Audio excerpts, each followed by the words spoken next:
Mapagpalang araw po sa inyong lahat. Ngayon po ay araw ng Martes, ika-29 ng Hulyo. Pakinggan po natin ngayon ang mabuting balita ng Panginoon. Pagbasa mula sa unang sulat ni Apostol San Juan. Mga pinakamamahal, mag-ibigan tayo sapagkat mula sa Diyos ang pag-ibig. Ang bawat umiibig ay anak ng Diyos at kumikilala sa Diyos.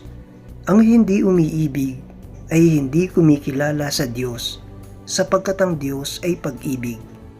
Inihayag ng Diyos ang kanyang pag-ibig sa atin nang suguin niya ang kanyang bugtong na anak upang magkaroon tayo ng buhay sa pamamagitan niya.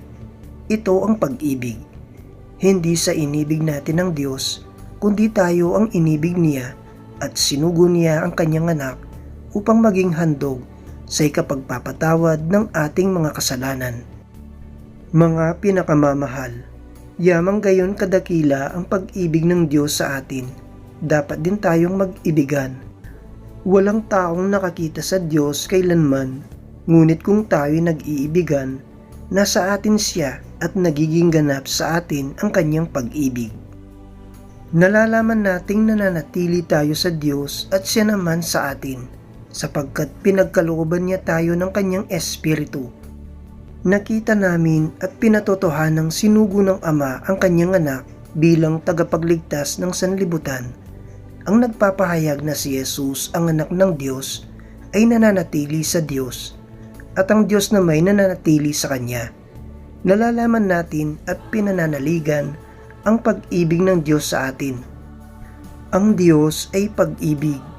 Ang nagpapatuloy na umiibig ay nananatili sa Diyos at nananatili naman sa Kanya ang Diyos. Ang salita ng Diyos. Salamat sa Diyos. Salmong Tugunan. Palagi kong pupurihin ang dakilang poon natin. Panginooy aking laging pupurihin, sa pasasalamat di ako titigil. Aking pupurihin kanyang mga gawa, kayong naaapi, makinig matuwa. Palagi kong pupurihin ang dakilang poon natin. Ang pagkadakila niya ay ihayag, at ang ngalan niya'y purihin ng lahat. Ang aking dalangi, dininig ng Diyos, na wala sa akin ang lahat kong takot. Palagi kong pupurihin ang dakilang poon natin. Nagalak ang ngaping umasa sa Kanya, pagkat di nabigo ang pag-asa nila. Tumatawag sa Diyos ang walang pag-asa, sila'y iniligtas sa hirap at dusa. Palagi kong pupurihin ang dakilang poon natin. Anghel yaong bantay sa may takot sa Diyos, sa mga panganib sila'y kinukupkop. Ang galing ng poon, hanaping masikap, yaong nagtiwala sa Kanya at nagligtas, ay may tuturing na taong mapalad. Palagi kong pupurihin ang dakilang poon natin. Matakot sa poon, kayo, Kanyang bayan, nang makamtan ninyo ang lahat ng bagay. Kahit mga leon ay nagugutom din, sila'y nagkukulang sa hustong pagkain, ngunit ang sinumang ang poon susundin, sa anumang bagay, hindi kukulangin. Palagi kong pupurihin ang dakilang poon natin. Aleluya, aleluya! Sinabi ni Jesucristo, ako ang ilaw ng mundo at buhay ng alagad ko. Aleluya, aleluya! Ang mabuting balita ng Panginoon ayon kay San Juan.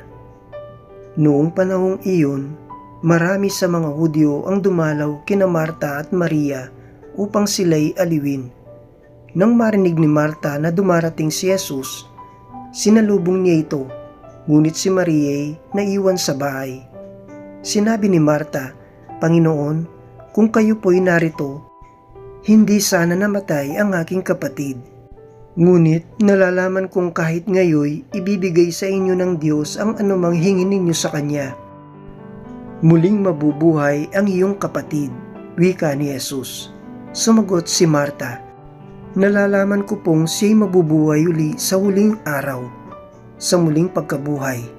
Sinabi naman ni Jesus, ako ang muling pagkabuhay at ang buhay. Ang nananalig sa akin kahit mamatay ay muling mabubuhay, at sino mang nabubuhay at nananalig sa akin kahit mamatay ay mabubuhay kailanman. Pinaniniwalaan mo ba ito? Opo, Panginoon, sagot niya. Nananalig ako sa inyo. Kayo po ang anak ng Diyos, ang Mesiyas, na inaasahang paparito sa sanlibutan. Ang mabuting balita ng Panginoon. Pinupuri ka namin, Panginoong Hesukristo.